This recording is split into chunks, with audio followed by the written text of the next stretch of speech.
Oh, matapang ka lang doon sa Senado kasi may kakampi ka. Dito ka magpakita ng tapang mo. Grabe, hanggang ngayong 2025 ay patuloy pa rin na nagpapa-cite in contempt ang Quadcom Committee sa Kongreso na kung saan isang police colonel ang kanilang ipakukulong sa labas ng Kongreso. Hindi yung nandoon ka lang. Alam mo, ang mahirap kasi sa'yo, gusto lang nating malaman ang katotohanan sa likod nito. Ang dami mo ng ginawa eh. Dinamay mo pa yung mga kasama na, hindi dahil sa kasama namin sila, kundi hindi tama ang nangyari at ginawa mo. You are trying to besmirch the reputation of this committee. Itong committee ito, hindi ito gawa-gawa lamang. Ito'y pinapayagan ng ating saligang batas. Ito'y pinapayagan at pinayagan ng 300 mahigit na membro ng Kongreso na kung saan ay merong mandato ng taong bayan. Kaya wag mong pastusin ito. Yung tapang mo, nawawala eh. Tawagin mo yung kakampi mo. Ang nakakabahala po doon sa bahagi po ninyo, Colonel Grijaldo, ay naibahagi po ninyo doon sa statement ninyo na meron pong 2 miyembro ng mababang kapulungan ay di umano ay inudyok ka, kinausap ka at para pang tinatakot ka na magsabi ng mga bagay tungkol sa issue ng EJK sa Pilipinas. Tama po ba yun? Your Honor, I would like to stand by my statement in the Senate under oath, Your Honor, and I would like to invoke my right for self-incrimination, Your Honor. Okay, but you have already stated your statement. So, Comsec, meron po ba tayong kopya nung affidavit ni Colonel Grijaldo? Your Honor, I apologize, we have not secured a copy of... But I think the very resourceful Chairman Akop will allow me to...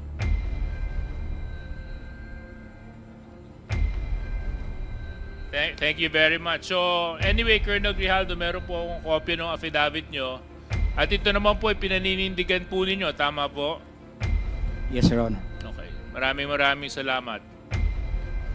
Dito po sa number 7 ng inyong sinumpang salaysay, sinabi po ninyo dito, when I entered the end room, I saw 2 lawyers of Colonel Garma standing inside the room. One of the lawyers approached me and then asked me what we were going to talk about. And I said that I do not know. Number 8, after a while, Congressman Dan Fernandez entered the room and he asked me to sit beside him on the right side. Then Congressman Abante entered the room and sat on the far end, chair on my right. Far end, chair on my right. One of the lawyers of Colonel Garma stood at my back. Your Honor, I would stand by my statement Okay, in the so Senate I would under understand. oath, Your Honor, and I invoke my right for self-incrimination, Your Honor. Point of order, Mr. Chairman. Point of order. What is the point of I don't see any reason why our guest keeps on invoking his right against self-incrimination when Deputy Speaker J.J. Suarez was not asking him anything incriminating. He was just merely reading a portion of his affidavit. So I don't like, Mr. Chair, that this committee, that our resource person may impress upon the public that we are here to corner him and to incriminate him. Please, tatigilan mo yan. Hindi naman, Mr. Chair, it's not right to invoking self-incrimination when in fact DSJJ is not asking you any questions but merely reading his affidavit. Baka naman ng message na pinapakita, Mr. Chairman, sa sa publiko, inaanggulo natin siya dito. I'm sorry, Mr. Chair, but I have to manifest this.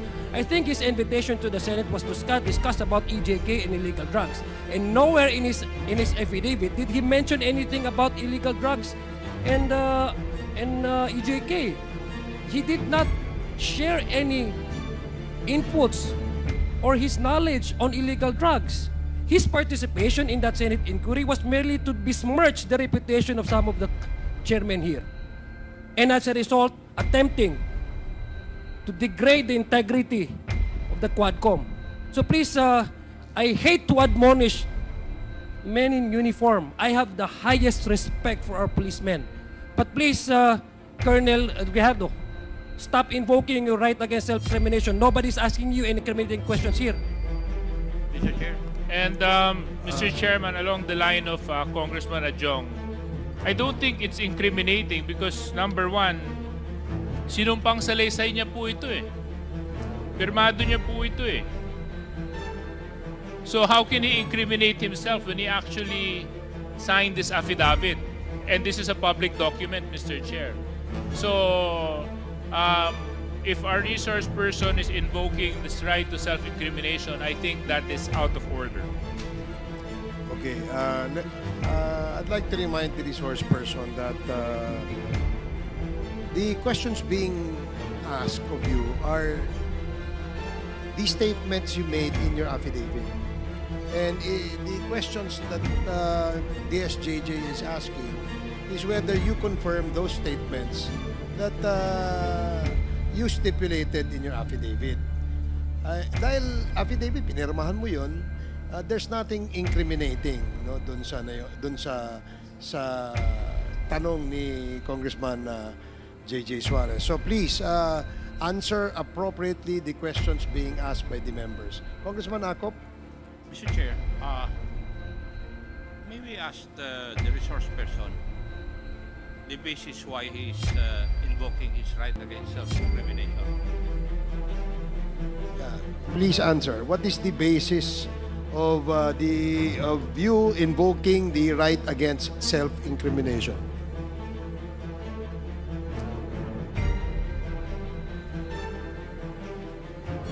Police colonel ka, investigador ka dati. You know the basic rudiments of investigation.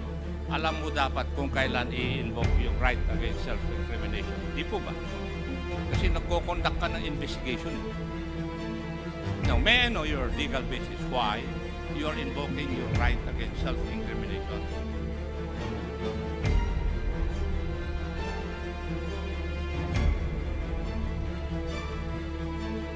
Mr. Chair, if he cannot provide any basis, I think I agree with the Honorable Adjong that he should not invoke that right.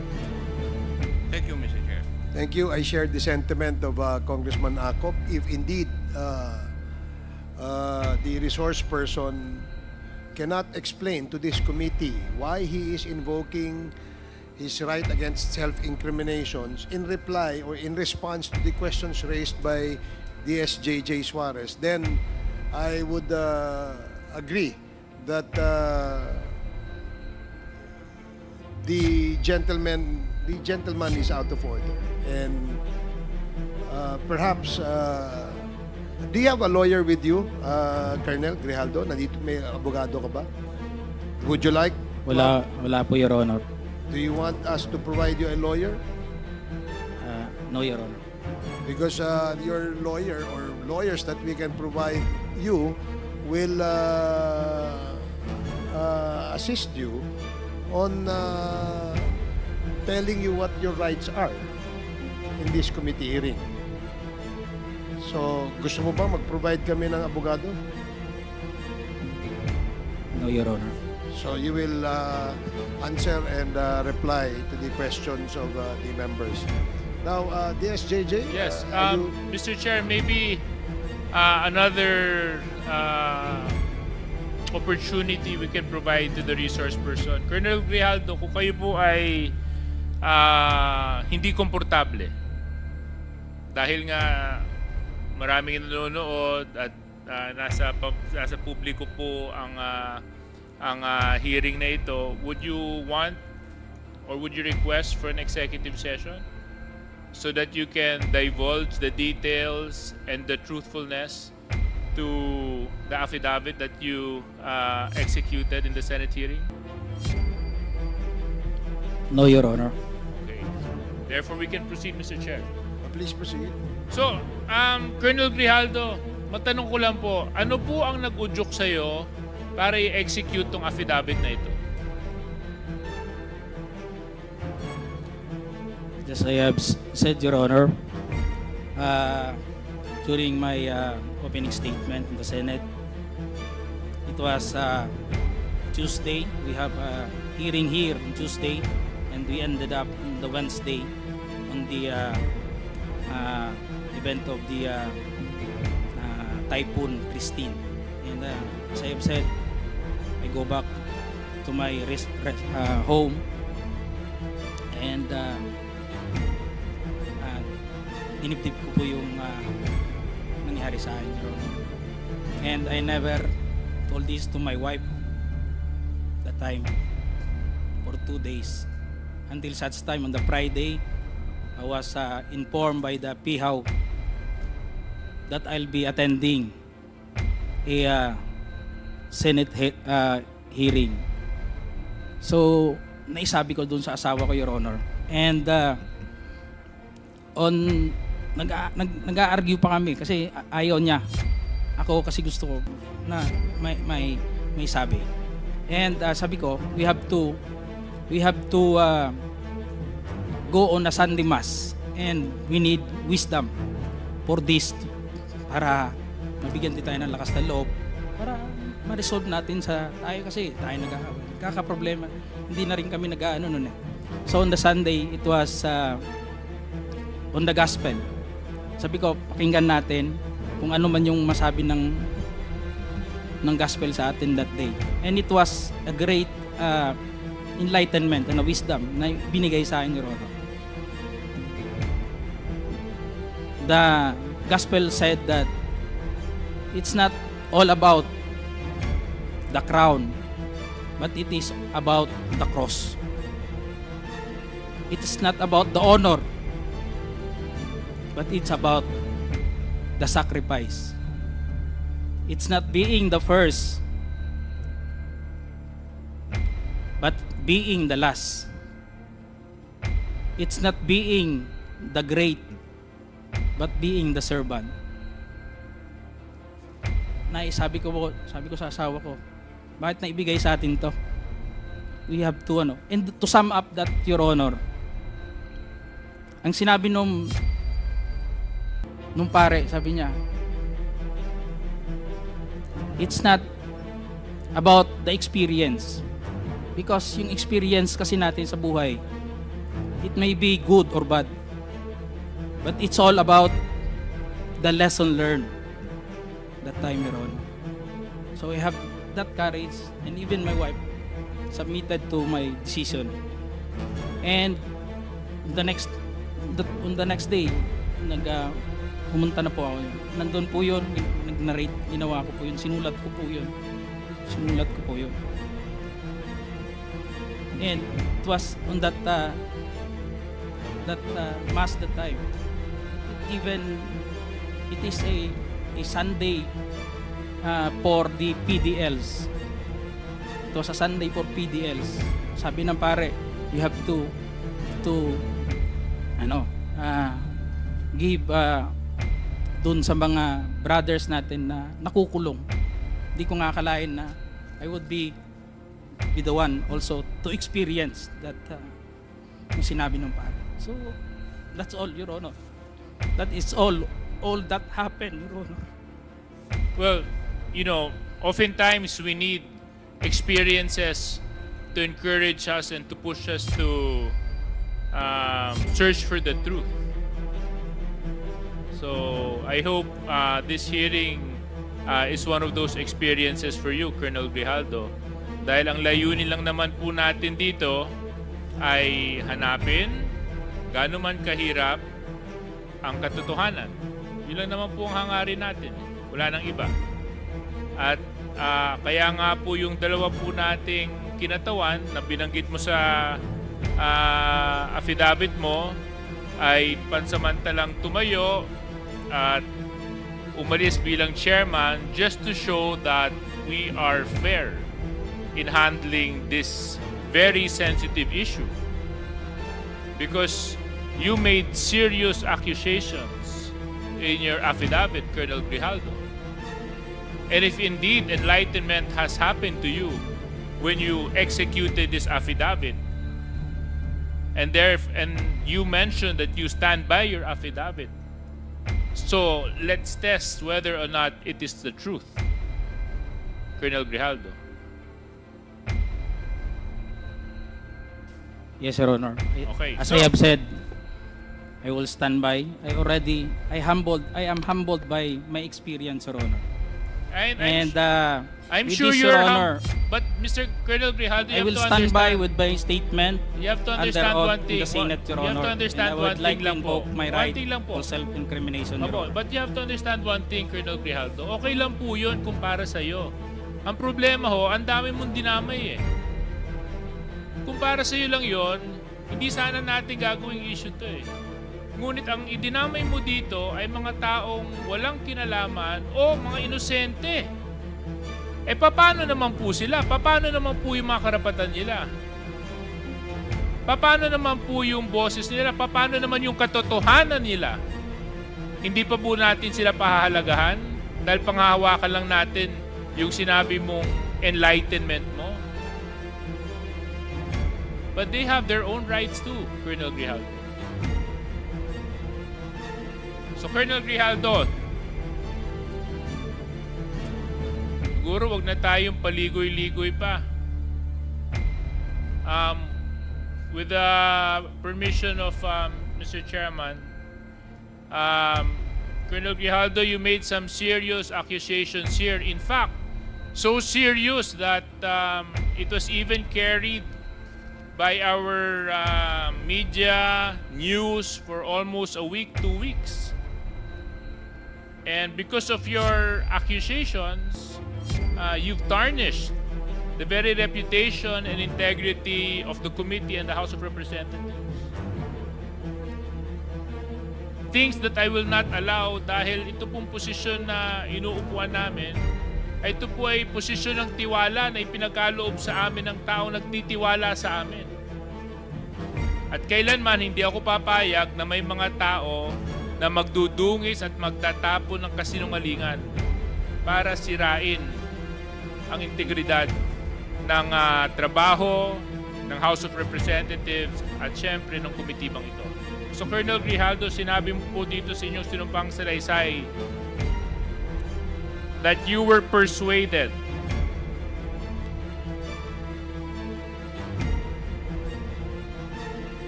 Your Honor, and you said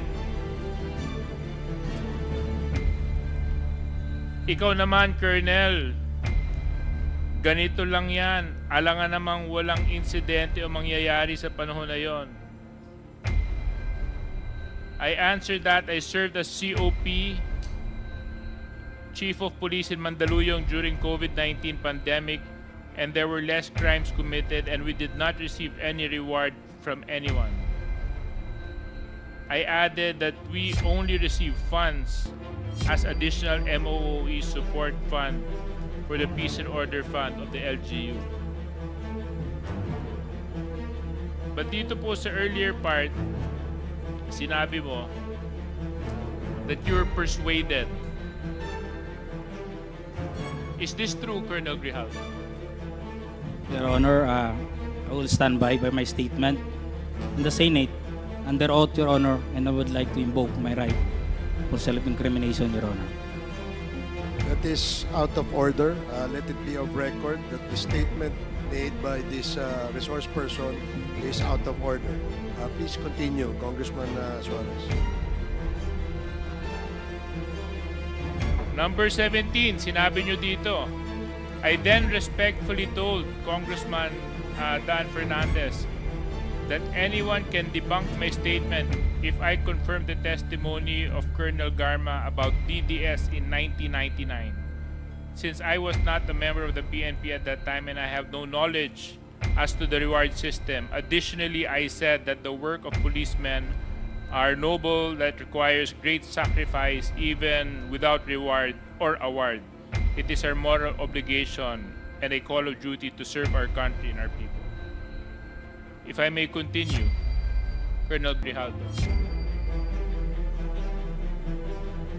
At sinabi mo, Congressman Dan asked me, Colonel Garma, anong masabi mo sa kanya tungkol kay Barayuga? I politely told him I cannot comment on the case when I respectfully answered him, Sir, mahirap yan. Kasama kami sa nag-iimbestiga at hindi ko alam kung anong kinalaman niya at may investigasyon din kami. Baka ma-incriminate ako, sir.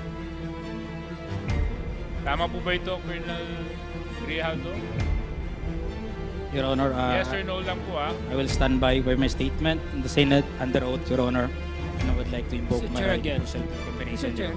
Again, the resource person is out of order. Mr. Chair. Let it be of record that he is continuously disrespecting this committee by refusing to answer appropriately to the questions propounded by the member. Alam mo, Colonel, if I may, DSJJ, binibigyan ka namin ng pagkakataon dito eh. Noong nasa Senado ka, ang tapang-tapang mo eh. Bakit dito ay mo magtapang ka rito? Ipakita mo yung the same candor, the same tapang na pinakita mo doon. Di ba? Bakit hindi mo gawin yan dito ngayon? Nagtatago ka sa likod ng right against self-incrimination eh. Tinatanong sa'yo, relevant question. Matapang ka lang doon sa Senado kasi may kakampi ka. Dito ka magpakita ng tapang mo. Hindi yung nandun ka lang. Alam mo, ang mahirap kasi sa'yo, gusto lang nating malaman ang katotohanan sa likod nito. Ang dami mo ng ginawa eh. Dinamay mo pa yung mga kasama na, hindi dahil sa kasama namin sila, kundi hindi tama ang nangyari at ginawa mo. You are trying to besmirch the reputation of this committee.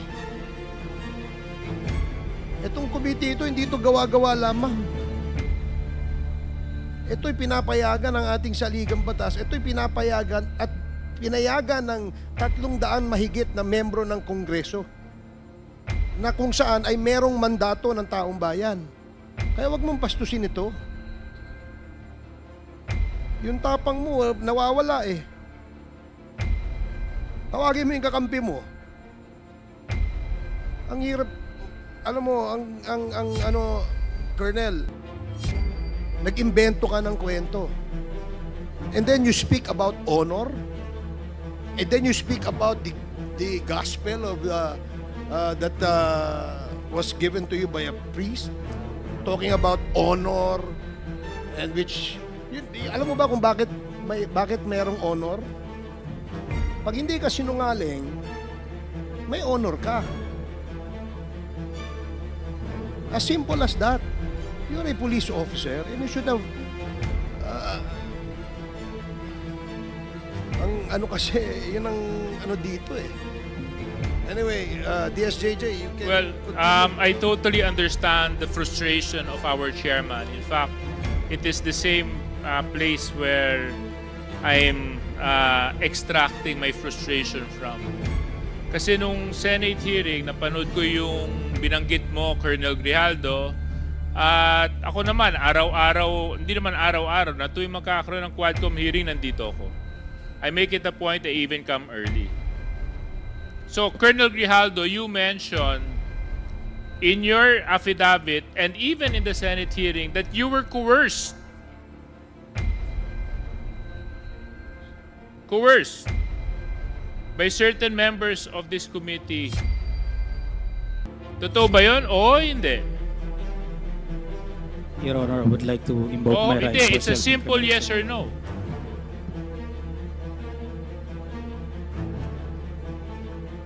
Mr. Chairman. Yes or no? Yes or no? Yun lang po yun. Sabi mo, truth, di ba? Your Honor, Sabi I would mo, like to invoke my enlightenment, right diba? to self-incrimination, Your Diba Honor. sinabi mo, gospel truth, di ba? When you talk of God, there's only right and wrong. There's nothing in between. You want to talk about honor, Colonel Grijaldo? Kung gusto mo, Colonel Grijaldo, mag-usap tayo tungkol sa integridad ng isang tao, eh ang pagsabi ng katotohanan is the simplest way to show honor. Na hindi ka nagtatago at hindi ka nagsisinungaling. Kasi we're talking about serious issues here, Colonel Grijaldo. Isipin mo mga EJK victims ang nandito. Libo-libong taong namatay nung panahon ng nakaraang administrasyon. Buhay ng Pilipino ang pinag-uusapan natin dito.